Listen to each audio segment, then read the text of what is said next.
Shalom. Ya. Nah, bulan ini adalah bulan terakhir kita untuk bicara disiplin the mind. Oke ya. Jadi saya mau rangkum saja. Sebenarnya kunci semua pertempuran kita itu ada di pikiran. Katakan amin. Amin. Jadi begini, kalau pikiran kita berubah, maka tindakan kita berubah. Ya, lihat dulu urutannya ya. Kalau pikiran kita berubah, tindakan kita berubah. Tindakan kita berubah, kebiasaan kita berubah. ayo dong, saya mau ngajak Anda. Kalau pikiran kita berubah, tindakan kita berubah. Kalau tindakan kita berubah, kebiasaan kita berubah. Kalau kebiasaan kita berubah, budaya. Karakter kita berubah. Kalau karakter kita berubah, masa depan kita berubah. Budaya itu bagaimana supaya itu jadi kebiasaan yang tanpa reaksi apapun kita udah melakukannya. Jadi pertempuran sebenarnya ada dalam pikiran. Amin. Jadi kekalahan kita untuk menang dalam pikiran berarti kita akan kalah dalam kebiasaan, kalah dalam kelakuan, kalah dalam tindakan, bahkan kalah dalam karakter. Makanya penyerangan iblis itu banyak di pikiran. Enggak ada yang lain sebenarnya. Ini saya coba rangkum semua kalau kita peras sebenarnya pertempuran di mana? Di pikiran. Bukan kelakuanmu yang perlu dirubah, bukan kebiasaanmu yang dirubah, tapi pikiranmu yang perlu dirubah. Makanya serangan iblis itu kepada pikiran kita, betul? Apa yang terjadi waktu pikiran kita diserang? Dua hal saja, lawan. Katakan lawan. Lawan. Jangan tangisi, jangan diami, malangnya nasib saya, jangan dong. Lawan pikiran-pikiran yang membawa kita hancur, yang membawa kita runtuh. Percayalah waktu kita lawan, pertama lawan dengan apa? Firman. Firman. Yang kedua? Saudara Yesus. Kemarin udah dipelajarin. Darah Yesus. Oleh darah. Amin. Setiap kali serangan itu datang, membawa kita jauh, lawan dengan darah Yesus. Habis itu perkatakan firman. Ya. Amin. Oleh bilur-bilur Tuhan Yesus saya sudah sembuh. Kenyataannya masih sakit. Ya, kenyataannya. Tapi firman Tuhan bilang saya sudah sembuh. Sebenarnya sederhana itu. Makanya pertempuran kita harus kita menangkan. Amin. Makanya firman Tuhan itu menolong kita supaya gini, kita menang dalam pertempurannya. Ya. Kamu jelek, enggak saya ganteng, kamu jelek, saya ganteng. Enggak ada firmannya. Makanya kita berjuang sehabis tenaga untuk membuktikan bahwa kita ganteng. Padahal sebenarnya apa yang kita harus bangun? Aku diciptakan Tuhan sempurna. Amin. Kejadianku itu dahsyat dan ajaib. Memang aku tidak ganteng tapi aku menarik. Amin sayang. Itu yang kita mau bangun. Coba deh perhatikan orang-orang yang gagal dalam hidupnya. Berarti dia biasanya gagal dalam pikirannya. Kenapa gagal dalam pikirannya? Karena nggak ada asupan buat pikirannya. Asupan buat pikiran kita apa sih? Firman. Nggak ada yang lain. Lu nggak makan, lu mati. Lu nggak baca firman, berarti gini, kita akan kalah dalam kehidupan. Amin. Nggak ada Pak jalan yang lain. Mau doa pelepasan, hari ini dilepasin, besok dilepasin lagi. Mau sampai kapan lu dilepasin terus? Allahku akan memenuhi semua kebutuhanku menurut kekayaan dan kemuliaan. Jadi jangan takut miskin. Harusnya kita orang Kristen ini loh takut miskin. Makanya nggak siap kaya gitu loh. Orang yang takut miskin pasti nggak siap kaya. Begitu kaya norak. Amin. Ngerti nggak sih maksudnya? Kemarin lagi makan sama Malkia, sama Rani, sama istri saya. Ada pesanan yang nggak sesuai, udah dibilang jangan pakai bawang goreng. Ya toh? Datang juga bawang gorengnya. Nggak ada Pak, saya tunjukkan ada. Si istri saya bilang gini, nggak diganti, saya bilang gitu kan, nggak diganti, nggak bawang gorengnya aja diambil. Terus tiba-tiba, kamu tetap makan? Tetap saya makan. Kenapa? Karena dulu saya miskin. Kalau hari itu bilang ganti nih, berarti saya norak. Saya makan, tapi komplain nggak apa-apa, betul? Bukan semua ganti nih, dulu makan aja untuk sebegitu, kayaknya perlu doa 2 hari gitu. Bagi Tuhan, 6. Bagi 6. Kayaknya istri saya ngerti dong ya. Dan nomor 1 saya. Itu yang terjadi, coba tiba-tiba di hati gini, kamu makan, aku makan. Karena dulu aku pernah miskin. Ya. Kenapa ya? Kalau aku protes, panggil manajer kamu ke sini, bisa nggak sih? Sebenarnya bisa, karena komplain jelas. Tapi saya jadi norak. Bapak Ibu, teman-teman jangan norak ya kalau diberkati ya. Tetap rendah hati, amin. Amin. Kemarin ada film baru new release di Netflix namanya Pain Hustler. Ya kalau Anda langganan Netflix nonton deh film itu. Itu bagus pelajaran. Menyadarkan. Waktu miskin ya, wah mensugesti diri ya. Aku berarti, aku bisa melakukan sesuatu gitu. But dengan cepat karena potensinya memang bagus. Potensinya kuat gitu, mempengaruhi orang. Bagus banget kan jadi marketing kan. Tapi waktu diberkati ternyata tidak siap. Berubah setia, berubah rendah hati. Akhirnya yaitu ya firman ya, apa? Kesombongan mendahului kehancuran. Ya tinggi hati mendahului kejatuhan. Jadi Firman gimana itu supaya yang kalau memang. kita diberkati nggak norak? Gimana sih? Tetap rendah hati, jangan cinta uang, jangan lupa setia perpuluhan. Amin. Bukan arahnya ke sana, kamu anggap itu sepele loh. Tapi saya menemukan orang-orang yang terus membuat dirinya untuk gini, setia sama perkara-perkara kecil. Uang itu dicatat perkara kecil loh. Amin. Janjinya dulu nanti deh kalau udah diberkati saya akan setia perpuluhan. Orang kayak begitu gak pernah setia dalam perpuluhan. Jadi mumpung sekarang lagi susah ya nak ya. Tetap setia ya. Sambil nangis air mata. Aduh udah kurang harus perpuluhan lagi. Amin. Aku gak bicara itu, hanya merangkumkan saja. Kemarin itu dan hari ini juga Pak Arifin mengajar kita. Karena jangan lupa pondasi gereja itu keluarga. Dan hari ini kami mau bicara tentang sebuah keluarga. Jadi waktu nonton sebuah klip ini merema dan saya pikir harus di-sharingkan. Supaya kita jangan masuk ke dalam hal ini. Sini sayang, jangan jauh-jauh. Dan hari ini kami berdua jemaah, jadi tadi itu agak salah pesannya ya. Tapi ini pesan lah buat Tuhan ya. Oke, Gus Andre.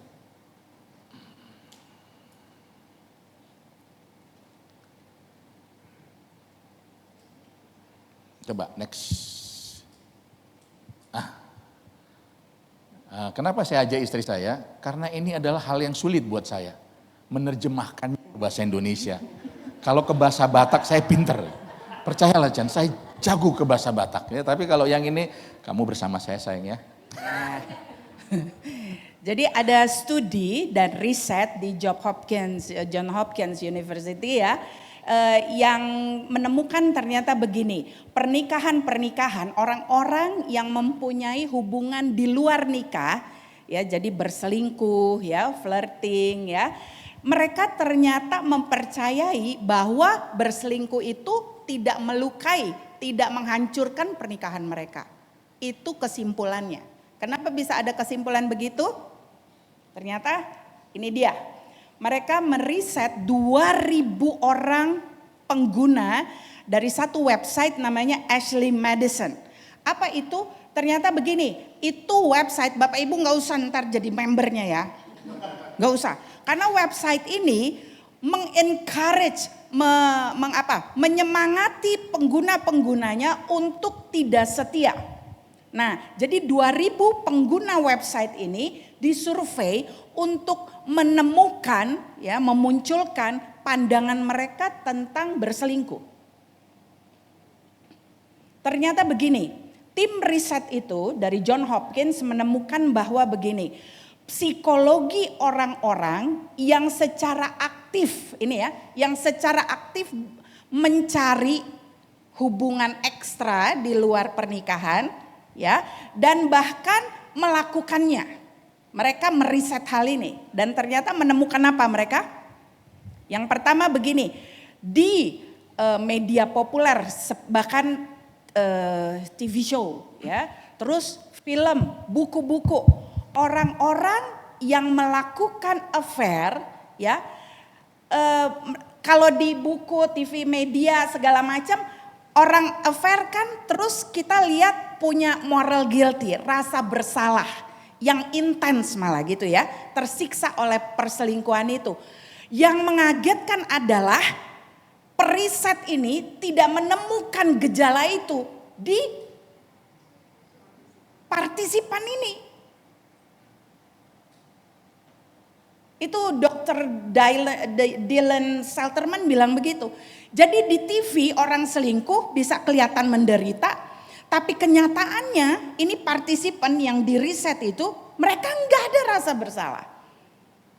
Ya, bagusan TV ya berarti ya. Nah, mereka ya yang ikut serta sebagai survei ya, orang-orang yang disurvei ditanyakan beberapa pertanyaan terkait bagaimana keadaan pernikahan mereka yang sekarang dan kenapa mereka mau berselingkuh gitu. Pertanyaannya menyangkut hal itu.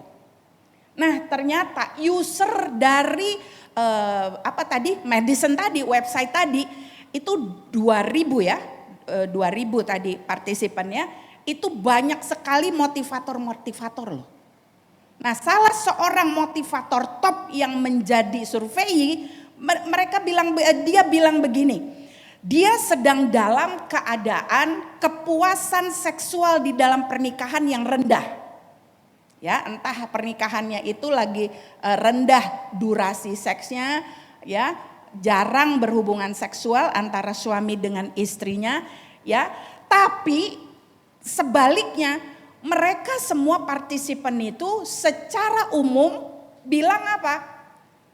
Level cinta saya terhadap pasangan saya itu tinggi, lucu ya. Level cintanya tinggi, tapi kepuasan seksualnya rendah.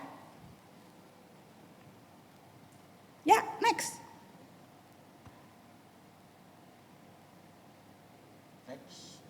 Nah, ini contoh yang seksualnya rendah mungkin ya, macet. Ya. Nah, motivator yang lain lagi, partisipan yang lain lagi, seorang motivator juga, dia bilang begini, dia punya keinginan seksual ya, keberagaman seksual, bahkan kemandirian seksual. Jadi kemandirian seksual itu maksudnya apa? Udah menikah tapi begini, oh kita bebas dong, boleh, kamu boleh coba, yang lain saya boleh coba. Itu namanya kemandirian seksual. Jadi open marriage itu dianggap sebagai kemandirian seksual. Open marriage itu apa? Udah menikah tapi we open ya. Kita bisa punya pihak ketiga bahkan pihak keempat. Gila ya. Itu demi keberagaman seksual, ya. Terus? Nah, isu dasar yang mendasar adalah seperti contohnya kurangnya cinta terhadap pasangan itu justru ditemukan sebagai alasan yang paling rendah. Dengan kata lain, alasan itu paling nggak ada gitu loh di hasil survei itu, ya. Alasan untuk berselingkuh itu karena rasa cinta yang kurang. Itu hampir tidak ada di survei itu. Karena tadi itu ya, mereka mengaku mereka mengasihi pasangan mereka. Tapi oke untuk selingkuh. Gitu. Lalu? Nah, sebaliknya ya. Walaupun mereka memiliki pernikahan yang kuat, tapi itu tidak membuat mereka menyesal kalau mereka tuh selingkuh. Pelaku selingkuh itu menyesal. Enggak. Ini penemuannya seperti itu. Jadi buat mereka biasa, pernikahan kami kuat. Tapi saya selingkuh, oke, gak apa-apa gitu. Ditemukan keadaannya seperti itu. Terus? Nah, Dr. Salterman tadi juga menemukan bahwa perasaan menyesal setelah berselingkuh itu ternyata rendah sekali. Gak ada rasa menyesal setelah selingkuh. Ya, yang menunjukkan bahwa begini, sekarang ternyata begini, gambaran tentang ketidaksetiaan ternyata zaman now lebih rumit daripada apa yang kita pikirkan sebelumnya. Ayo. Nah, udah selesai. Oh, udah. Nah, itu sebabnya hari ini saya mau bikin sebuah tema perselingkuhan, ya. Karena ini sangat berbahaya. Ini menghancurkan karena akhir dari perselingkuhan itu adalah perceraian. Oke, dan kalau bercerai biasanya yang jadi korban itu adalah anak-anak kita. Jadi mari saya mau yang belum menikah ini juga penting. Amin ya. Yang sudah menikah lebih waspada. Yang membangun hubungan hati-hati, amin ya. Percayalah bapakmu akan keras di sana ya. Nggak akan kasih sedikit pun tempat untuk di sana. Nah, kenapa kita bawakan ini penting ya? Despite of tadi ya kita dengar suara gembala ya, Pak Arifin tiba-tiba berbicara soal itu. Kita amazed ya, karena kita sama sekali belum lihat suara gembala minggu ini. Ya, ternyata begini, kami kemarin ke Jakarta melayani pernikahan, tema pernikahan. Kami menemukan bahwa ya ini kita ngomong lingkungan gereja loh. Ternyata mereka terbiasa juga bersikap seperti survei tadi lah. Ketua pelayanan itu curhat sama saya pribadi ya. Dia ngobrol sama yang laki, saya ngobrol sama yang perempuan. Nah perempuan kan kalau udah curhat kan blah gitu ya, apa adanya kan langsung gitu ya. Dia bilang, ini kita banyak di sini ibu, bukan flirting lagi. Flirting tuh goda-goda, lirik-lirik, genit-genit gitu ya, itu flirting. Tapi that is the door of cheating. That is the door of affair. Ya, tapi dia bilang udah biasa bahkan. Jadi hubungan tanpa status lah, teman tapi mesra sama suami orang atau bujangan orang lain. Ternyata itu udah biasa. Mengerikan ya.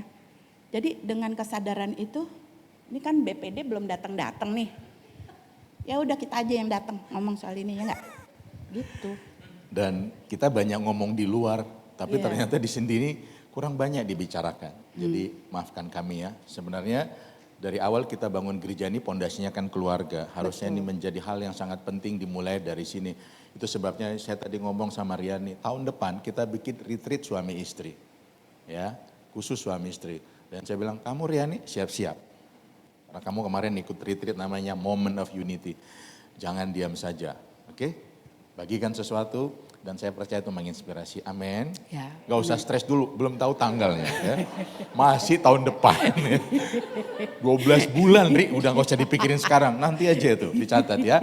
Oke, kita sadar bahwa pernikahan itu gak mudah ya. 1 Korintus 7:28 dalam The Message berkata begini, but there's certainly no sin getting married, betul ya? Bisa saya, oke? Whether you are a virgin or not, all I am saying is all I am saying that when you are married, you take on additional stress in an already stressful time. Hargailah. Tambah stres saya. Maksudnya itu aja kamu udah stres kan? Dengar saya ngomong aja udah stres. Ya, Lu menikah lagi, lu tambah stres gitu maksudnya. Bisa dibayangkan pernikahan saya? Jadi terjemahan singkatnya, nggak ada dosa kalau orang menikah. Mau perawan atau perjaka nggak ada. Tapi kita diingatkan Paulus, kalau kamu menikah, dia bilang gini, kamu itu ngambil stres tambahan, Jen. Di dalam hidup yang sudah penuh stres. Jadi maksudnya bukan jangan menikah, Esther, tetaplah menikah tapi perlu persiapan, amin. Itu gunanya kami orang tua di sini memperlengkapi, enggak usah lagi kamu jatuh di dalam pernikahan seperti kami, amin. Yang hari ini pernikahannya udah dingin, ayo bangun. Pernikahan itu 1 kali seumur hidup, masa kamu mau gitu-gitu saja?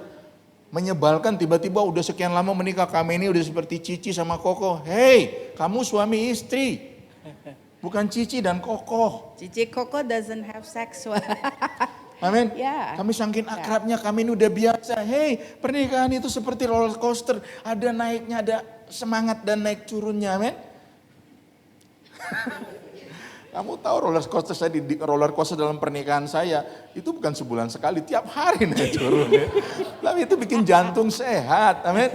Udah diingatkan. Jadi kalau hari ini, aduh susah ya menikah, betul. Tapi jangan menyerah, betul. Susah ya, suami nggak mau ikut saya, maunya senang sendiri, susah. Tapi nggak ada keputusan lain untuk kita begini, tinggalkan pernikahan, enggak, hadapi. Kami ada di sini untuk menolong pernikahan-pernikahan Anda gitu. Jadi nggak usah takut, nggak usah malu. Nggak ada pernikahan yang sempurna. Pernikahan kami, aduh dulu juga babak belur. Tapi mau belajar terus bertumbuh. Amin. Jangan sia-siakan loh. Kebodohan orang terbesar adalah dia mencari sesuatu yang sebenarnya dia sudah tahu itu ada pada dia. Kebodohan jemaat adalah begini. Dia cari sesuatu padahal di gereja sebenarnya sudah ada. Cuma tidak memberikan diri. Malu gitu. Kurang malu apa sih kalau kami ngomong nih, ha? Kayaknya udah nggak tahu malu kan kalau kita ngomong ya. Karena kita mau membuka pintu supaya gini, nggak apa-apa, yang penting habis ini pulih. Ya, Amen. that's right. Itu sebabnya menikah itu jangan lupa mengambil stres tambahan. Kerja udah stres ya, ngejar target itu stres loh. Terus kita menikah buka tambah. Ya pelayanannya udah stres. Habis itu menikah pula, tambah kita stres. Tapi tujuan pernikahan itu tetap baik. Kenapa perselingkuhan terjadi? Sederhana. Karena cara berpikirnya yang salah. Orang kalau cara berpikir seks salah, maka tindakannya salah. Jangan lupa ya. Waktu dia berpikir seks salah, maka tindakannya salah, kebiasaannya salah, masa depannya pasti salah. Seks itu diberikan Tuhan, ingat, hadiah dalam pernikahan. Sebagai alat kita untuk saling melayani dan mengasihi satu sama yang lain. Seks bukan alat pelampiasan nafsu, jangan. Amin. Seks itu alat saya untuk melayani istri saya dan mengasihi istri saya. Itu sebabnya Tuhan bilang, perhatikan tempat tidurmu, betul? Hati-hati, Tuhan mengawasi tempat tidurmu. Nah, kenapa perselingkuhan terjadi? Akibatnya apa kalau kita berselingkuh? Yang pertama, terhadap pernikahan dan terhadap personal. Ada dua hal yang terjadi. Yang pertama, kita mengingkari janji nikah kita, betul? Waktu kamu selingkuh, kamu tuh sedang mengingkari janji yang gak mungkin bisa dibatalkan itu. Covenant itu, betul ya? Masih ingat janjinya Enrico? Apa?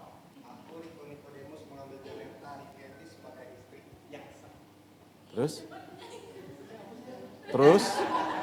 Tengahnya yang penting.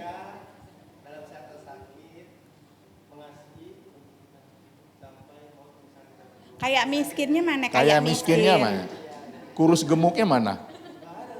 Makanya kita perlu tambahin. Karena banyak orang bilang, kan kurus gemuk gak ada di janji nikah. Jadi saya boleh dong. Saya mau tambahin, bener loh. Kalau saya bikin kurus maupun gemuk. Sampai maut memisahkan. Tanggal berapa Riko? 4 September. Oke. Banyak orang tahu janjinya tapi lupa kapan nikahnya. Ya. Kita, waktu kita selingkuh, yang terjadi gini, kita sedang mengingkari janji kita. Covenant diberikan Tuhan supaya kita mengenal Tuhan. Bukankah Tuhan itu Allah perjanjian? Itu sebabnya waktu kita covenant dengan pasangan kita sedang belajar untuk mengenal Dia. Karena Allah yang kita kenal itu adalah Allah perjanjian. Jadi bukan sekedar memutuskan hubungan saya dengan istri saya, mengingkari janji saya, bukan hanya itu akibatnya. Berarti saya juga memutuskan waktu saya tidak setia dengan pasangan saya tidak mau kenal lagi Tuhan. Itu bahaya paling besarnya loh. Tapi saya ibadah tiap minggu. Semua orang beribadah. Tapi apakah ibadahnya sungguh-sungguh menyenangkan Tuhan enggak? Ingat, janji nikah kita itu menunjukkan gini. Waktu saya berjanji dengan istri saya sungguh-sungguh mau kenal pribadi itu. Makanya waktu saya tidak setia, saya sedang tidak setia dan tidak mau lagi kenal sama Tuhan. Makanya Tuhan bilang apa sih Maleakhi? Aku benci perceraian. Apa sih selingkuh? Kita pikir selingkuh itu kalau saya sudah mau tertarik, hati saya tertarik dengan pria lain, perempuan lain. Teman saya memberikan definisi. Dia bilang begini, selingkuh gini loh. Kalau ada kamu perempuan, terus ada pria lain chatting sama kamu lewat WA atau apapun, dan kamu tidak pingin pasangan kamu melihatnya, itu sebenarnya udah seperti selingkuh loh.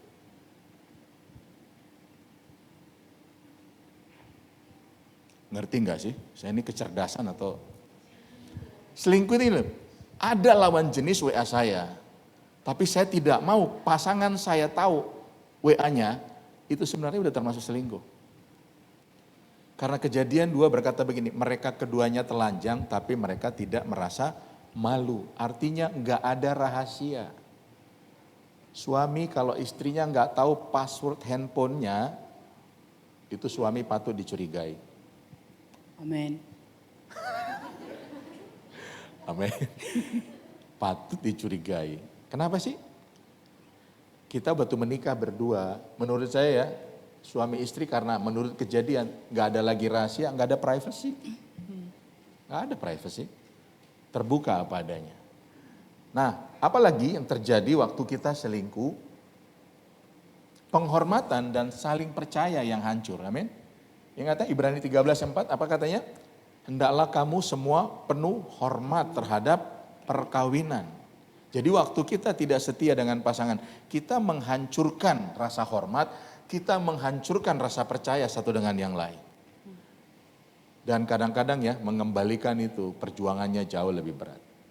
Apalagi akibatnya akan terjadi luka dalam pernikahan, kecewa, kemarahan, sakit hati, ya. Dan yang terakhir berujung pada perceraian. Ini ujungnya. Nah, apa akibatnya terhadap personal, terhadap pribadinya yang berselingkuh? Nah, ini yang pertama terjadi begini, hilangnya hubungan pribadi dengan Tuhan. Bapak Ibu, teman-teman begini ya, orang berdosa sukar berdoa. Orang berdoa sukar berdosa. Apa? Yuk kita ulang sekali lagi.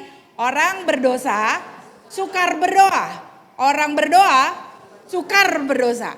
Nah, kalau orang sedang menyembunyikan dosa, pasti nalurinya dia lari menjauh dari Tuhan. Ya, waktu lari menjauh dari Tuhan, Tuhannya enggak kemana-mana, Tuhannya tetap di situ.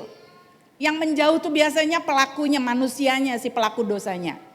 Otomatis kehilangan hubungan yang sehat maupun intim dengan Tuhan. Terus apa yang terjadi yang kedua? Ya, nah ini ya tekanan secara emosional, jangan anggap enteng dosa yang disembunyikan. Ya, naluri kita ya sebagai manusia yang masih dipengaruhi oleh hukum dosa adalah waktu kita berdosa kita sembunyi. Ingat Adam di episode Taman Eden? Ya, begitu dia makan apa yang Tuhan larang, apa yang terjadi? Dia ngumpet. Tuhan datang dia ngumpet, benar ya? Gak ada orang berdosa, kalau Tuhan datang terus dia membuka diri, ada sih tapi jarang banget. Itu orang yang benar-benar mau bertobat. Tapi kalau orang masih cinta dosa, nalurinya waktu Tuhan datang adalah dia bersembunyi. Nah, persembunyian semacam itu, lihat, bukan hanya mengakibatkan sesuatu kerusakan hubungan spiritual, roh bersama Tuhan.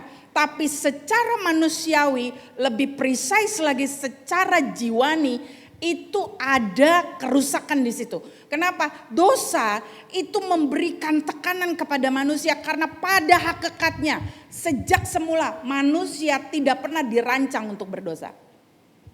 Makanya waktu berdosa tekanan itu muncul. Itu menyiksa secara emosi. Makanya kan orang yang selingkuh biasanya apa? Kalau enggak dia happy kelebayan gitu ya untuk menutupi dosanya, atau dia menutup diri, menarik diri, biasanya jadi marah-marah. Itu sebenarnya ciri dari adanya tekanan secara emosi. Emosinya yang dirusak. Tiba-tiba dia satu kali dia bisa senang, satu kali dia bisa low, betul-betul. Kalau sama selingkuhannya dia bisa ramah, ketemu yang sah dia marah, seperti orang bipolar. Kenapa? Itu sebenarnya karena ada tekanan emosi. Udah mulai gak suka kebersamaan. Kenapa? Lebih seneng sama yang di sana dong. Gitu ya. Kenapa kok tahu? Dulu saya begitu. Terlalu. Iya. Goblok saya ya dulu ya. Terus apa lagi? Nah ini. Kalau diteruskan gangguan kesehatan secara fisik bisa terpengaruh? Bisa. Pernah dengar ya istilah yang namanya psikosomatik? Penyakit di jiwa, ya, rasa sakit sebenarnya yang menimpa kejiwaan, tapi perlahan-lahan itu akan mempengaruhi tubuh kita. Itu namanya psikosomatik. Nah, psikosomatik biasanya begini, tampangnya kayak orang sakit, rasanya kayak sakit, tapi kalau diperiksa secara medis biasanya nggak nemu apa-apa. Sehat kok, semua sehat, tekanan darah sehat, nggak ada penyakit, nggak ada virus, nggak ada bakteri. Tapi kok rasanya sakit, nah itu psikosomatik. Kenapa? Jiwanya yang sakit. Tapi saking tingginya tekanan di jiwa itu akhirnya tubuhnya ikut terpengaruh seperti sakit juga. Ya. Nah ini seperti apa? Misalnya jadi apa? Susah tidur. Deg-degan. Jadi kayak orang aritmia. Ada yang sampai ekstrim ya, kalau misalnya mentalnya sebenarnya lemah, apa? Seperti ada rasa dikejar-kejar setan. Mungkin itu betul juga. Ya, beneran dikejar setan. Ya, terus apa? Nafsu makan yang mulai terganggu. Benar ya? Negatif semua. Dan ini yang terakhir apa? Rusak relasi sosial. Oh iya dong, minimal ini sesama apa? pasangannya pasti rusak. Anak-anaknya pasti rusak. Karena dosa perselingkuhan itu adalah dosa egois. Hanya memikirkan diri sendiri. Betapa malangnya saya punya pasangan yang tidak memenuhi kebutuhan saya. Saya. Celaka saya salah kawin dulu, celaka saya. Bagaimana saya bisa melepaskan diri dari ini, menyesal saya. Kok yang ini nggak bisa memenuhi perhatian saya, kebutuhan saya akan perhatian, kebutuhan saya akan ini itu, malangnya saya. Sama yang itu enak, itu sebenarnya memikirkan diri semua. Betul ya? Egoisme. Orang egois tidak bisa memperhatikan orang lain. Ya, di mana ada iri hati dan mementingkan diri sendiri, di situ akan ada apa? Segala macam kejahatan dan kekacauan. Firman Tuhan bilang begitu. Ya, rusak pasti. Ya, apalagi kalau kita punya teman kita mungkin peka secara spiritual. Lalu dia tegur kita, kamu tuh udah terlalu dekat. Nggak boleh. Hati-hati, waspada deket-deket sama lawan jenis kalau kita sudah menikah. Nggak apa-apa kok. Biasanya gitu kan. Dari dulu saya sudah temenan sama laki-laki. Yang laki-laki bilang, dari dulu saya udah biasa temenan sama perempuan, it's okay. Jadi udah biasa. Tapi besok si teman ini bilang lagi, hati-hati kamu, sudah terlalu lebih ya. Apa ya biasanya pendosa ini lakukan? Gak mau temenan itu lagi. Jangan anggap enteng waktu kita lagi dosa, dengar baik ya. Waktu kita lagi dosa, menyembunyikan dosa, terus ada teman yang tiba-tiba ngomong sama kita, memperingatkan kita. Itu sebenarnya utusan Tuhan buat kita, itu kasih karunia Tuhan buat kita. Jangan usir mereka, justru mereka lah yang patut kita jaga, simpen sebagai true friends. Karena true friends itu dengan segala resiko, mereka berani meraih kita dari tepi jurang. Tapi sebaliknya, boleh dia ngaku bestie, BFF, whatever you name it lah ya. Wah kita ya half apa itu namanya? Half soul. Ya ini sister ketemu gede, brother ketemu gede. Oh kita nyambung banget. Tapi waktu orang itu lihat kamu lagi di tepi jurang dosa, mereka diam aja dengan segala alasan. Coret orang itu dari inventory teman kamu. Karena true friends dengan segala resiko, mereka akan ambil resiko itu. Ngapain? Rebut kamu dari tepi jurang. Walaupun waktu mereka melakukan itu kamu malah gaplok kepalanya. True friends itu ambil resiko itu. Penipu tidak. Saya pikir itu sebabnya tiap tahun saya perhatikan inventory daftar teman-teman saya. Saya harus kelilingi kehidupan saya dengan relasi sosial yang sehat. Yang berani ambil resiko untuk tegur perempuan macam begini. Saya hanya kumpulkan teman-teman yang bermental baja. Yang aluminium lewat sama saya. Mesti punya mental baja. Mesti punya ketahanan. Untuk apa? Selamatkan saya. Karena saya sadar saya butuh orang lain. Untuk jaga saya juga.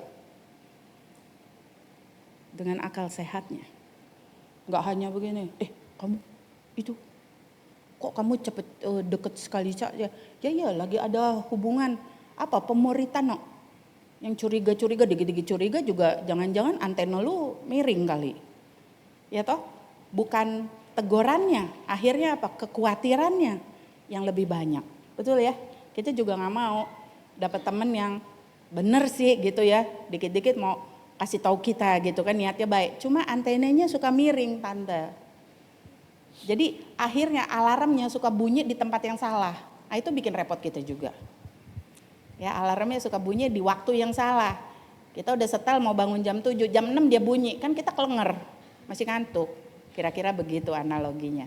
Perhatikan dengan siapa kita berteman hari-hari ini. Karena itu juga penting untuk menjaga diri kita. Amin. Bukan miring sih, nggak lurus ya. Nah, ya, sama aja sayangnya. Ya. Makasih ya udah mau jadi true friend saya ya.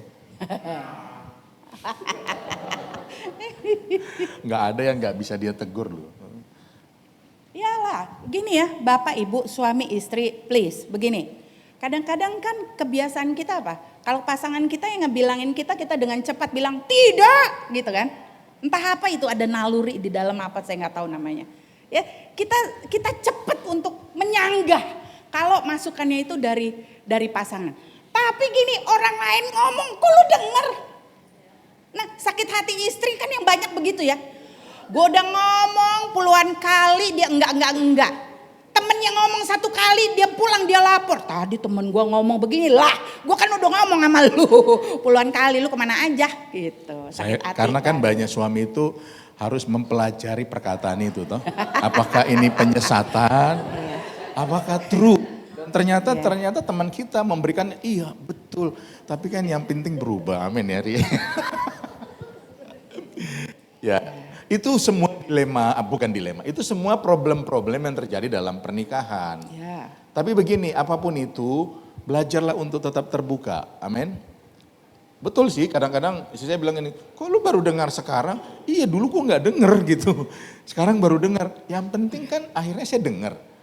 Ya toh, bukan soal siapa yang sampaikan. Bagus sih kalau dia yang sampaikan, tapi kan kayaknya ada yang salah ya, tapi saya nggak tahu di mana ya. Nah, ya. Oke. Jadi kenapa sih orang itu selingkuh? Ada beberapa alasan. Beda alasan pria dan wanita berselingkuh. Oke? Beda loh. Dulu kita pikir semua sama, ternyata beda. Ternyata kalau pria itu selingkuh.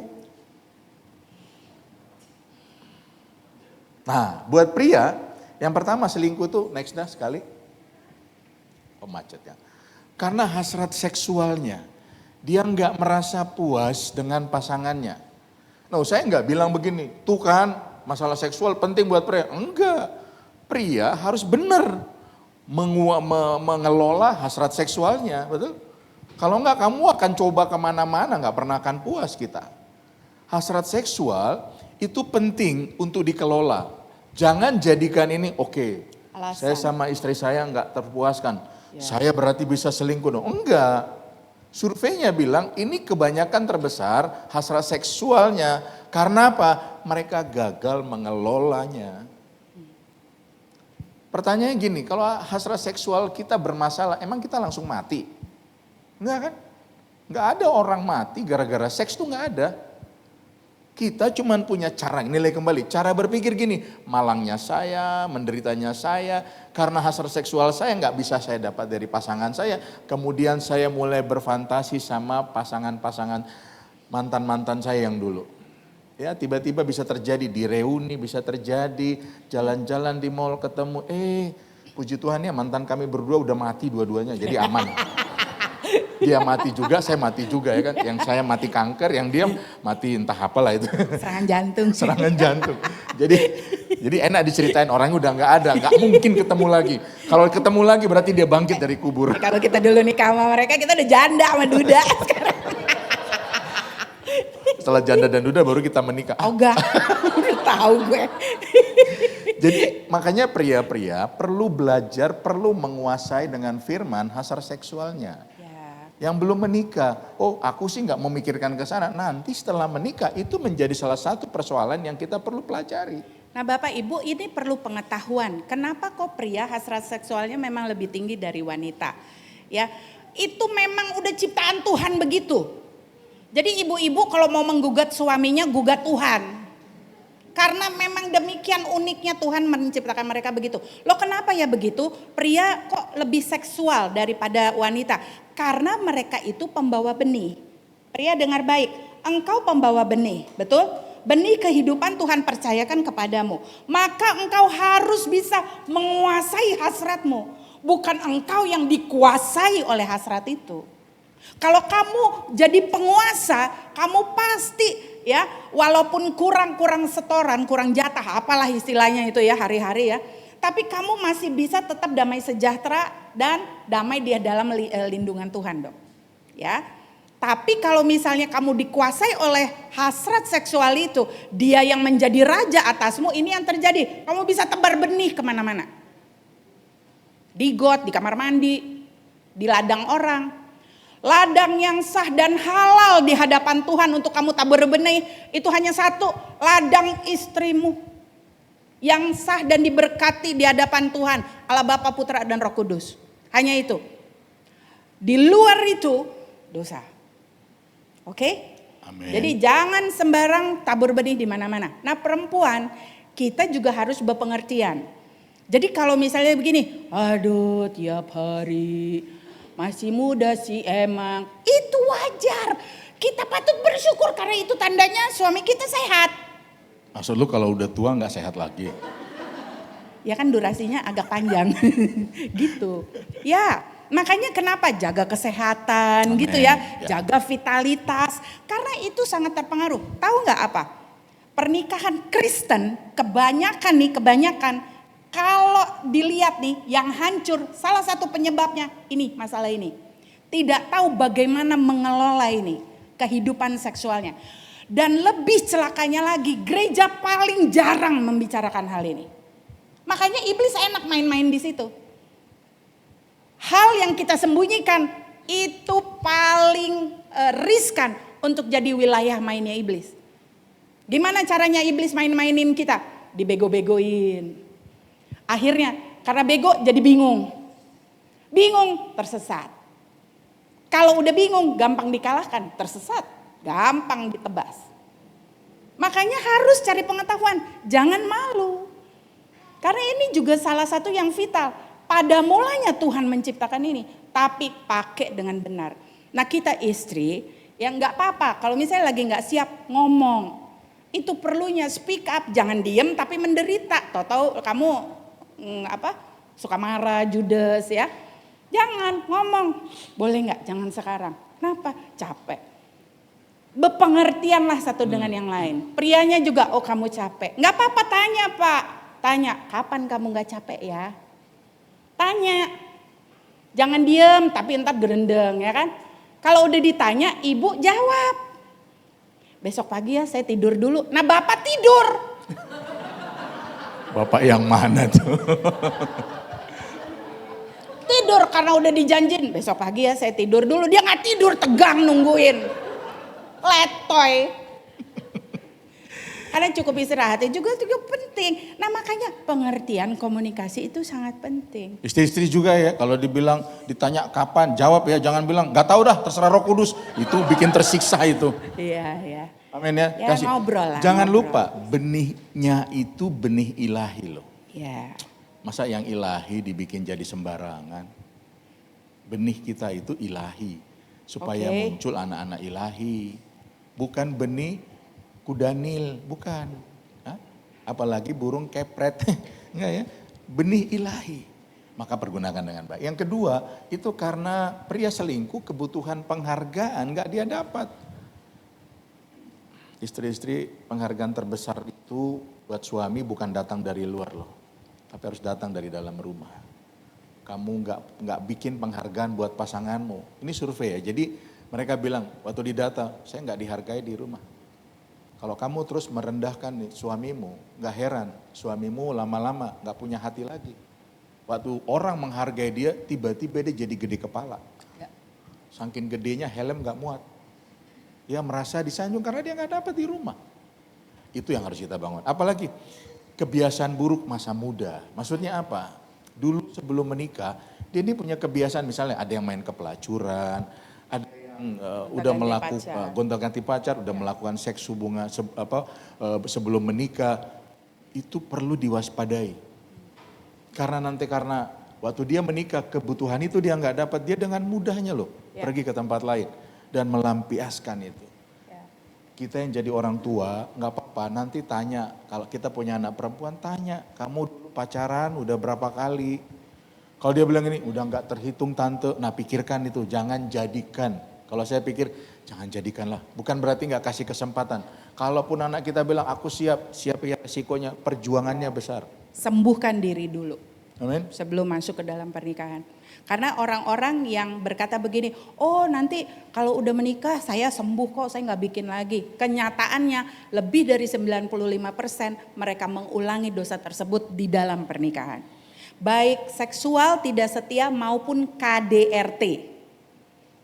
Gak usah ambil resiko karena terlalu kecil angka keberhasilannya. Oke? Amin. Jadi perhatikan masa lalu kita. Betul ya? Walaupun masa lalu kita bukan masa depan. Tapi bagaimana kita di masa lalu itu bisa mempengaruhi kita dalam aktivitas kita sebagai seorang suami maupun sebagai seorang istri. Kemarin ngobrol-ngobrol, seorang ibu bilang begini waktu anaknya meninggal. Saya nggak pernah larang loh anak saya itu waktu masa muda mau begajulan, mau apa. Tapi begitu menikah dia nggak boleh lagi lakukan itu. Nggak boleh selingkuh, nggak boleh ada wanita lain. Kelihatannya bijak ya. Tapi itu sebenarnya nggak benar juga. Karena waktu dia single itu akan menentukan dia nanti waktu dia juga menikah. Jangan percaya nasihat-nasihat seperti itu. Anak saya sebelum menikah dia mau pacaran berapa kali, mau bikin silakan. Tapi saya cuman mau begitu menikah nggak boleh lakukan lagi. Itu nggak mudah, itu nggak benar. Udah gitu nggak punya Yesus. Oh sangat makin sulit. Butuh Yesus untuk orang tuh bisa merdeka sepenuhnya. Butuh Yesus. Dengan kekuatan sendiri kita jaga, mungkin untuk sesaat kita bisa tampak kuat. Tapi tinggal waktu saja, kapan kita capek, iblis kerja lagi di sana. Dan yang terakhir, alasannya adalah gini. Mereka tuh bermasalah dalam hidup. Harusnya tuh koma ya. Bermasalah dalam pernikahan dan bermasalah dalam kerohanian. Lihat ya, waktu dalam hidupnya dia bermasalah, nih laki-laki ya, stres, kerjaan berat, bangkrut, lagi membangun. Kadang-kadang seks itu alat relaksasi buat mereka. Itu sebabnya mereka suka pergi ke panti pijat. Kita harus tahu ini pola-polanya. Makanya kalau Anda jadi pekerja ya, karyawan, apalagi pebisnis, kalau dia aja ke tempat itu, oh saya mah cuma nemenin aja. Memang awalnya nemenin sih. Tapi percayalah, perlahan tapi pasti kita bisa jatuh di sana. Betul? Bagaimana hukum bilang ini, pergaulan yang buruk itu merusak kebiasaan yang baik. Kamu tidak serta-merta akan jadi buruk, tapi perlahan tapi pasti, kita pasti jadi buruk. Enggak apa-apa, pilih teman sedikit, tapi hidupmu benar-benar berkualitas. Daripada punya hidup teman banyak, tapi enggak ada kualitas. Saya memutuskan, enggak apa-apa teman saya sedikit. Riko, Valen, yang cupu-cupu gini kan. Enggak apa-apa lah, tapi saya bertumbuh luar biasa ya toh. Amin. Amin ya. Oh keren ya, sekarang keren. Kalau dulu mah kan cupu banget gitu. Nah, pilih, terus bermasalah dalam pernikahan. Waktu pernikahannya bermasalah, enggak heran. Pintu untuk ke sana itu sangat terbuka. Terutama pria loh. Masa saya hidup begini terus? Menikah, enggak bisa menikmati, akhirnya dia pilih yang lain. Terutama yang paling penting adalah gini, bermasalah dalam kerohanian. Enggak ada firman dalam kehidupannya. Orang-orang segini mudah sekali untuk ditarik, mudah sekali untuk diserongkan ke arah kejahatan. Nah buat wanita itu berbeda. Ya kalau wanita alasan selingkuhnya apa? Yang pertama gini, kebutuhan akan perhatian. Ya, karena kebutuhan perempuan yang paling atas, paling utama itu bukan uang, Bapak Ibu, tapi perhatian. Ya, kasih sayang itu salah satu rantingnya itu perhatian dan terutama dari suaminya. Tahu artinya perhatian? Yang kamu suka dengar kalau dia mau perhatian. Pokoknya tegang sekali sih hari ini orang mau santai-santai kamu. Ya benar ini serius ya.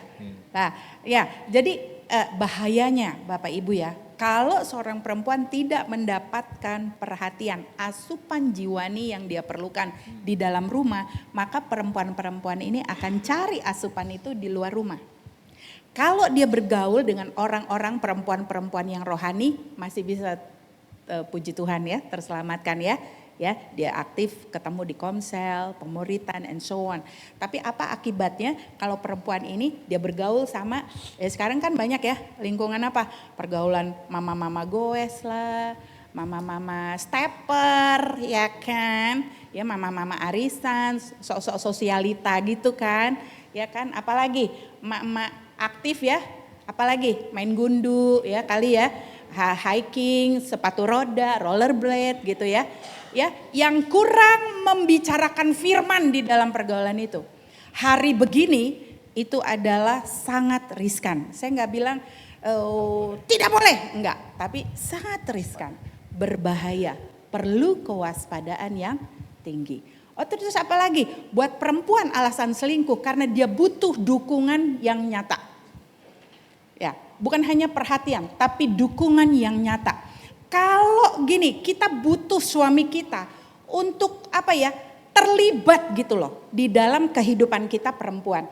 Pak, jangan anggap enteng Kalau istrimu lagi datang minta pendapat, bapak-bapak saya kasih tahu ya, sebenarnya kami kalau nanya ke bapak-bapak, kami udah tahu jawabannya.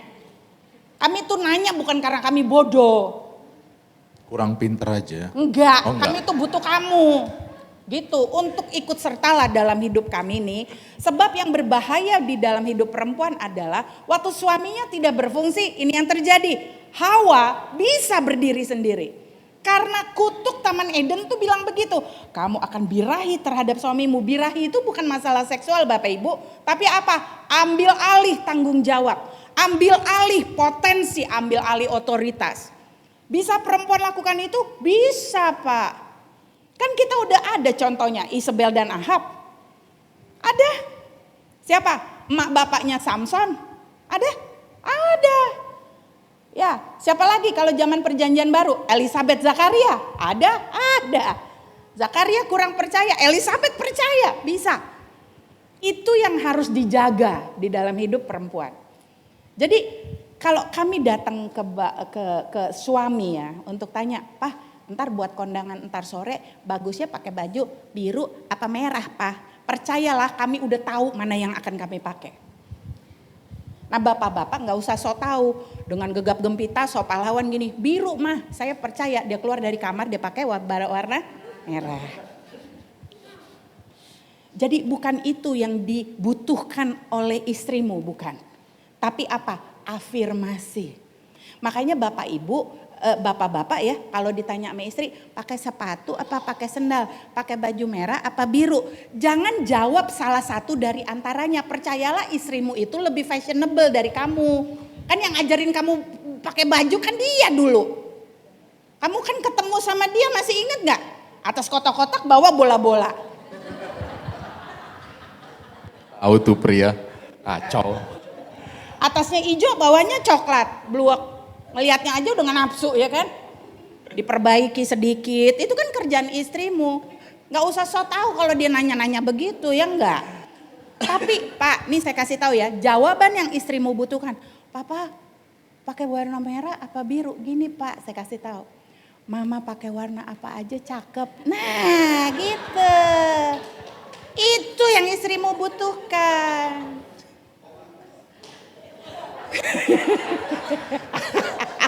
Goblok ya. Bener, gebukin aja siapa tahu ini nyangkut lagi gitu. Bukan soal begini, kamu sayang gak sih sama aku? Sayang, gak usah begitu. Kita udah tahu yang kita butuhkan itu afirmasi Pak.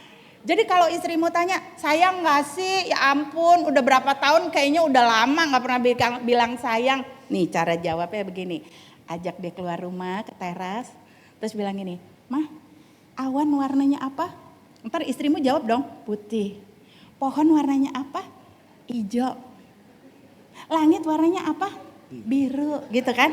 Nah terus bapak kasih closing statement. Begini nih, selama langit masih biru, pohon masih hijau, awan masih putih, demikianlah cintaku padamu. Begitu. Amin Om Darius.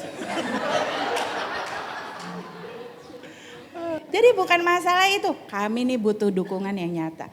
Nah yang paling menyedihkan adalah waktu suami di rumah sok tahu, sok lebih pinter. Apalagi gini, ngebego-begoin melu, bego lu, untung lu kawin sama gua gitu kan. Ya, dia nggak ada dukungan, support secara mental maupun yang nyata ya, secara lahiriah. Nah masalahnya begini, yang bahaya adalah di luar ada pria yang manis sama dia.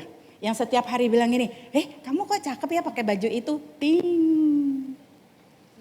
Ya, tiba-tiba waktu kamu lagi gelisah, tiba-tiba pria itu bilang, bisa kamu bisa kok, saya lihat kamu tuh hebat, selalu bisa. Weng. Itu bahaya. Dosa udah ngintip depan pintu, hati-hati. Ya, makanya salah satu arti love, kasih, itu kan gitu. To be fond of. Bangunlah diri kita masing-masing jadi pribadi yang menyenangkan. Muka udah gak ada harapan. Tapi ada yang bisa dibentuk. Yaitu inner man. Ya gak? Maksudnya gak ada harapan seperti Richard Gere. Iyalah gak ada harapan. Tapi ini yang terbaik dari Tuhan. Di sorga rapat untuk menciptakan ini loh. Ya, Amin. cuma rapatnya jam 11 malam.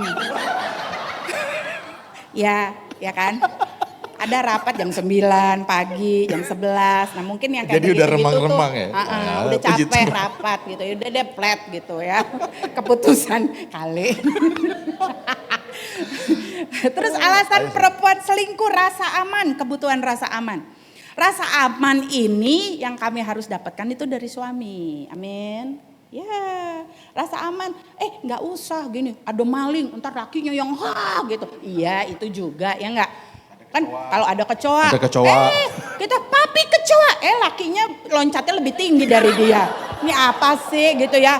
Ada tikus lakinya yang ngibrit duluan. Pakai falsetto lagi. Gitu kan.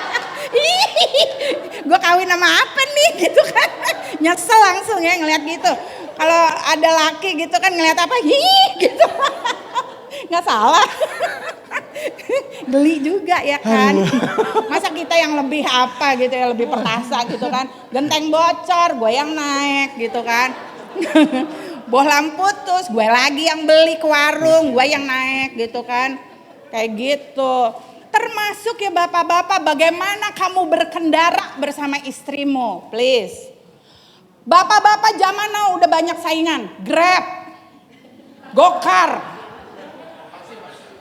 ya Maxim. Enggak yang naik mobil dong dek. Gitu. Ya istri ya. Kalau naik mobil sama suami nggak boleh disalip, langsung ya ada tulang tengkorak, kuburan segala macam gitu ya. Itu menghilangkan rasa aman loh. Simpel ya, jangan anggap sepele. Perempuan itu hatinya tuh halus pak. Makanya kan dia dibilang makhluk halus yang bukan setan. Nah itu istrimu. Ya halus maksudnya apa? Ya halus perasaannya itu ya.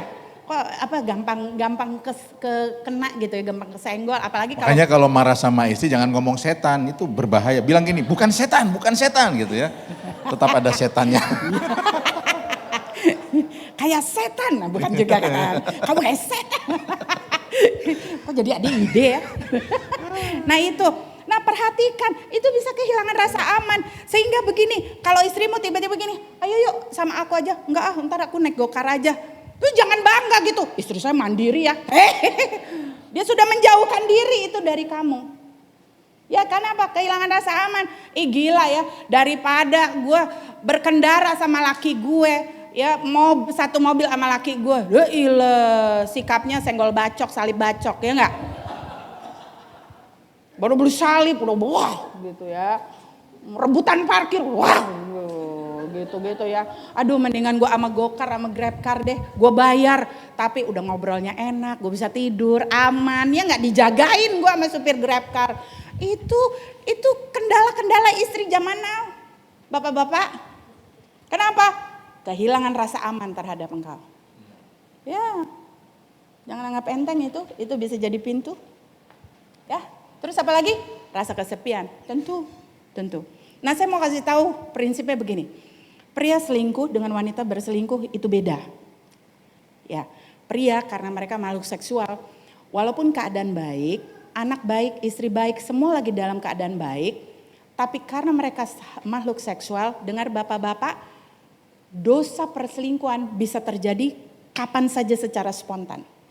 Makanya bapak-bapak harus terus melekat kepada Tuhan yang Maha Kuasa. Supaya pintu itu terus tertutup. Oke? Tapi perempuan karena bukan makhluk seksual, untuk melakukan dosa perselingkuhan itu nggak bisa spontan. Tapi melewati proses pemikiran yang panjang sampai dia mencapai suatu keputusan, ya gue keselingkuh. Atau tidak, gue gak mau selingkuh. Perempuan tidak bisa spontan memutuskan untuk selingkuh. Jadi nggak ada. Kalau ditanya bapak-bapak kenapa selingkuh? Hilap. Ya, banyak kan jawaban begitu. Betul, karena buat mereka seks itu spontan. Tapi nggak ada ibu-ibu ditanya kenapa selingkuh? Hilap, nggak ada ibu-ibu begitu. Kenapa? Itu dia udah pikirkan lama.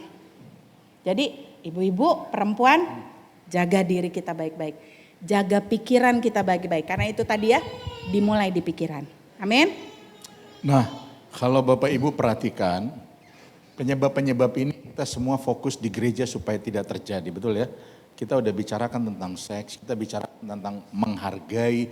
Gereja ini juga dilatih supaya setiap suami harus menghormati, menghargai perempuan di tempat ini. Ya, jangan kurang ajar. Ini semua kita kerjakan.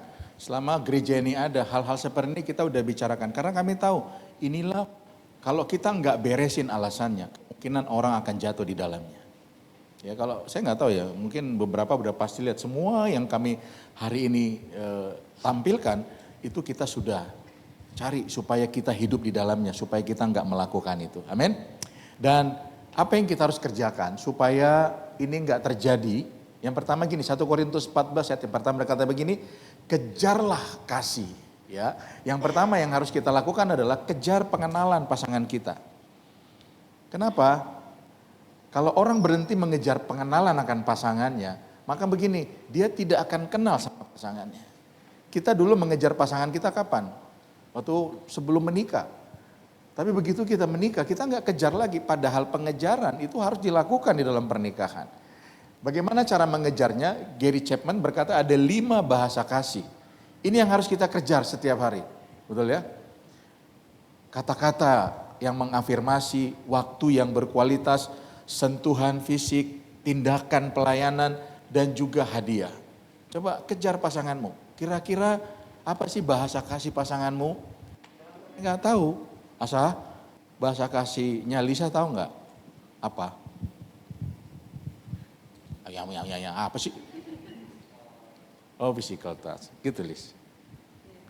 Tepat sekali atau kurang tepat?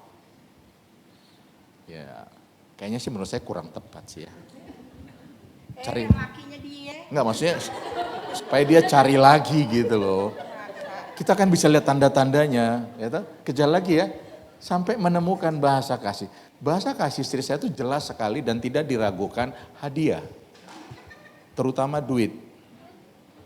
Dikasih bunga diterima sih, dikasih coklat diterima. Tapi yang bikin wajahnya berseri dan saya tidak pernah lihat seumur hidup ketika dikasih duit.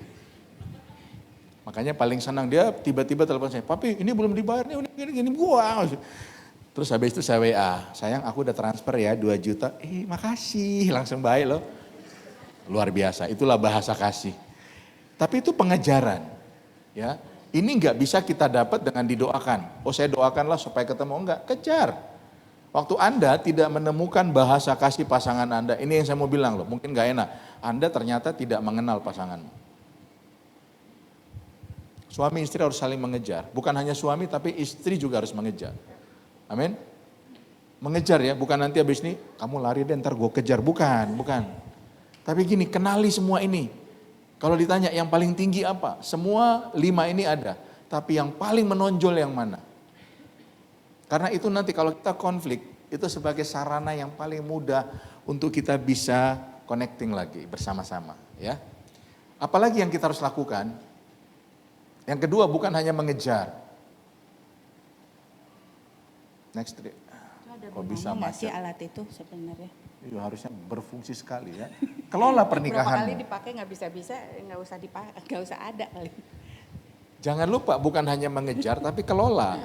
Kelola dengan apa? Amsal 24:34 ya, yang kita sudah sedang belajar ya. Dengan hikmat rumah didirikan, dengan kepandaian itu ditegakkan, dan dengan pengertian kamar-kamar diisi dengan bermacam-macam harta benda yang berharga dan menarik. Butuh hikmat, butuh kepandaian, dan butuh pengertian. Oke, 3 hal ini yang kita kejar. Untuk mengelola pernikahan ternyata nggak butuh cinta. Cinta itu baru kita dapat kalau ada hikmat, pengertian, dan pengetahuan yang kita kejar. Biarlah cinta itu muncul bukan karena nafsu yang ada, bukan karena asmara yang ada, tapi karena kita mengejar hikmat, kita punya kepandaian, dan kita punya pengertian. Amin. Jangan lupa loh, pernikahan itu perlu dikelola. Betul sih sekali menikah nggak boleh cerai, betul. Tapi kalau nggak dikelola, kita akan menderita dalam pernikahan. Makanya kalau gereja bikin acara untuk membangun pernikahan, ikutlah. Oh tapi kan saya belum menikah atau saya sudah menikah. Kita bisa ajar nanti anak-anak kita. Kita bisa ajar orang lain dengan apa yang kita tahu. Amin ya. Kamu berhenti mengejar ini, kamu berhenti mengelola pernikahan. Itu sebabnya saya sama istri terus belajar. Banyak hal-hal yang baru yang kami temukan, kadang-kadang gak ada di teorinya. Tapi dengan praktek hari-hari kita bisa menemukan ada hikmat-hikmat yang baru.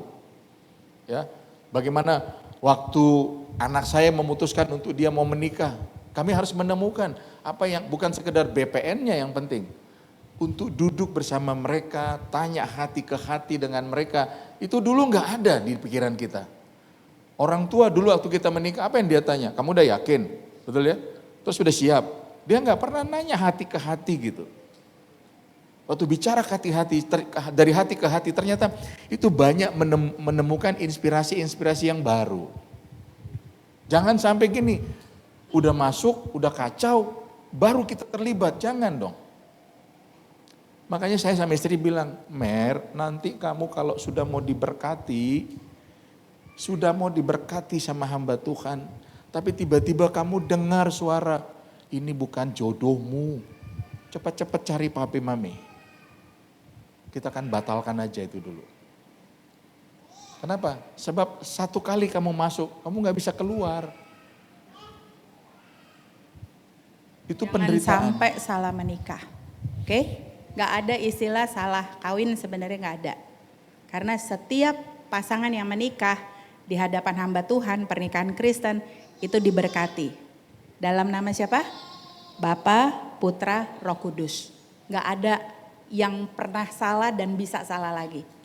Setelah berkat Tuhan, Allah Bapa, Putra, Roh Kudus turun, gak ada yang salah. Yang ada kamu salah pilih. Oke? Jadi gak ada salah kawin. Ya, nggak ada salah kawin. Amin. Yang ada salah pilih. Amin. Dulu kita punya standar, dia juga punya standar. Dia punya standar tinggi, pinter, hebat. Saya juga punya perempuan yang pinter, hebat. Kayaknya saya udah tahu nih arahnya kemana nih. Ya. Semua kita punya dong mimpi ya. Saya dulu kalau cari istri yang berani, perkasa, pintar, dia juga punya standar. Nah, waktu kami belajar bersama. Saya cut short aja. Kamu dapat, saya nggak dapat, udah ya malangnya saya. Maksudnya nggak ada yang salah kawin gitu. Sekalipun standar kita nggak terpenuhi, tapi nggak ada yang salah kawin. Amin ya. Jadi mari Bapak Ibu kejar. Ibadah itu bukan sekedar bergereja saja, lompat-lompat, nari-nari, nyanyi-nyanyi. Tambah-tambahkan pengetahuan supaya ada pengertian dan kita punya hikmat. Ini prinsip yang gak berubah. Mau apa? Bisnis, pekerjaan, pelayanan, kejar. Jadi SL singer gak punya pengetahuan, ngaco lah semua. Jadi pemain musik gak kejar pengetahuan, hanya model, oh saya bisa main. Gak bisa, terus ditambah-tambahkan. Makanya orang yang mengejar itu pasti akan mengalami pertumbuhan. Saya sama istri mungkin udah banyak sekali kita bicara, tapi tetap mengejar. Kalau ada orang bicara tentang pernikahan, kami juga mau belajar dari situ. Oke? Terakhir, next. Bilang, kayaknya wajahmu tuh butuh sekali yang terakhir ini. 1:1-7, yuk kita baca bersama-sama. 3, 2, 1.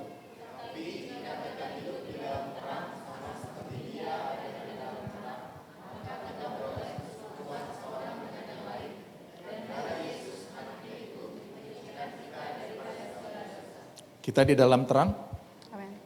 Saya mau tanya, yakin kamu ada dalam terang? Berarti nggak ada yang tersembunyi, betul ya? Sebab hanya di gelap banyak yang tersembunyi. Itu berarti gini, kita berani jujur apa adanya. Cari pertolongan, amin. Kalau kamu lagi bermasalah dalam pernikahan dan kamu butuh pertolongan, kamu nggak bisa suami istri. Kadang-kadang butuh wasit di situ, amin. Dia tidak memihak, dia akan kasih kebenaran. Jangan gengsi. Amin. Hari ini banyak loh konseling Kristen, konseling pernikahan, ya bayar loh. Kita dorong orang ke sana bilang gini, bayar Pak mahal. Masuk lu sama pendeta gratis. Kadang-kadang kurang ajar. Isunya bukan itu, apakah pernikahanmu berharga enggak? Kalau memang pernikahanmu berharga, untuk menyelamatkan ada harga yang harus dibayar. Kita harus berani jujur apa adanya. Satu kali istri saya juga jujur apa adanya. Udah mulai bosan nih sama pernikahan. Kalau melihat predikat hamba Tuhan, gila gue kan hamba Tuhan, masa lu bosan apa kata orang. Tapi itu kenyataannya kok. Udah mulai bosan. Istri saya ini orangnya bosanan gitu loh. Saya kadang-kadang capek ngikutin dia. Chat itu harus ganti-ganti. Dia gak suka itu lagi. Makanya ibadah juga dia nggak suka, gitu lagi, membosankan. Kita ini berjuang gitu loh. Tapi saya nggak akan pernah tahu kalau dia nggak pernah cerita. Ada resiko nggak? Ada. Bisa nggak saya marah, dia bilang ini, saya bosan. Maksud lu apa ngomong bosan dalam pernikahan? Bisa nggak? Bisa, tapi itu realita yang dialami. Kalau kita orang terang, harusnya kita nggak apa-apa dong. Pertanyaan yang berikutnya kan gini, jadi gimana dong sayang supaya kamu nggak bosan? Kenapa kita marah dulu gitu? Walaupun nanti habis itu 1, 2, 3, sampai 10 yang dia mau. Coba kita belajar untuk gini, dengarkan dulu. Belum tentu nanti waktu dia akal sehatnya muncul, semua 10-10 itu harus terpenuhi. Enggak, kadang-kadang hanya pingin menceritakan aja apa yang ada di dalam. Makanya kemarin pemuritan bulan lalu kita diajar untuk menumpahkan, betul ya? Riko sama Janet udah saling menumpahkan. Belum, kalau lama jawabnya udah pasti belum. Riani udah, sering. Sering sampai berantem. Yang berantem Vini, dari menumpahkan akhirnya berantem. Mana Jos mana? Ya Jos ya. Tapi nggak apa-apa, Valen udah. Ayo dong tumpahin nggak apa-apa. Tapi gini kita udah diajarin, bukan untuk menghakimi. Karena tempat yang paling tepat buat seorang istri menumpahkan hatinya itu suaminya. Kalau ada pria lain tempat dia menumpahkan, berarti gini, dosa itu udah dekat dalam pernikahan mereka. Amin. Tumpahin ya, bukan dilepek, ditumpahkan. Dilepek itu yang penting kita buang, masa bodoh gitu. Enggak, ini tumpahkan. Karena saya percaya gini, pintu perselingkuhan terbesar terjadi itu bukan karena dosa, bukan karena suka, tapi karena enggak ada yang mau menerima keterbukaannya. Sementara pria lain, wanita lain yang menerima, dia enggak ada kepentingan apa-apa. Dia hanya berempati dengan apa yang kita alami. Itu sebabnya jadi mudah masuk pintunya di sana. Saya dorong, bukan berarti kamu nggak butuh orang lain. Tapi biarlah pintu pertama yang kamu bisa cerita, itu adalah pasanganmu sendiri. Amin.